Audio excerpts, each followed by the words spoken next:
You'll remember Gina DeJesus was just 14 years old when she was abducted. However, she is using her experience to help others in the same situation. Christy Paul sat down with her family. For 6 years, Gina DeJesus lived in one of the darkest places to which anyone could go, physically, mentally, or emotionally.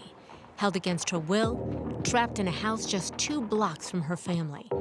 Part of the miracle of her escape is what she's built from it, the Cleveland Family Center for Missing Children and Adults.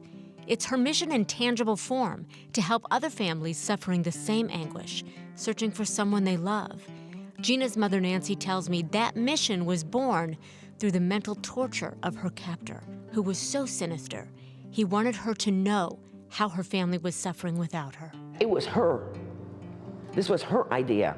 It was because he made her watch us on TV every time we were on TV. In every anniversary or every year, he would make her watch it. So she would see us giving out flyers, candles, praying, the march. This gave her hope. And she knew we were out there for her. And this is why she came up with the office, because she knew we suffered. And because so many knew Gina suffered, when she asked, people came to help. Most everything in this space was donated, furniture and resources to fill spaces offering comfort, warmth, and support to families like Gina's. But these families are still searching. Nancy tells us for her, the key was faith and not listening to what everyone else believed. She says even good-intentioned people were telling her they spotted Gina all over the world. She was in Afghanistan, she was in Iraq. So she was everywhere, except the truth. She was two and a half blocks down the street. So don't believe what people say. You have to go with your instinct, go with the law enforcement. Nancy says while they tried to help Gina recover, Gina actually helped them understand what she needed. And that is why they're so uniquely equipped to do what they do. We're the middle person between them and law enforcement, and we help them understand what law enforcement will and will not do and how to manage that.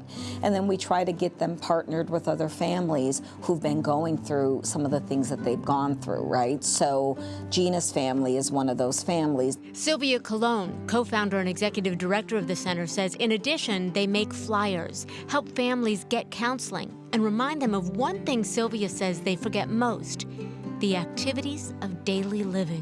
What does it mean to get up and eat something, brush your teeth, brush your hair, take a shower? So we do a lot of check-ins. Gina's family and the volunteers are the calm in a swirling storm for parents and others desperately searching for the missing piece of their family.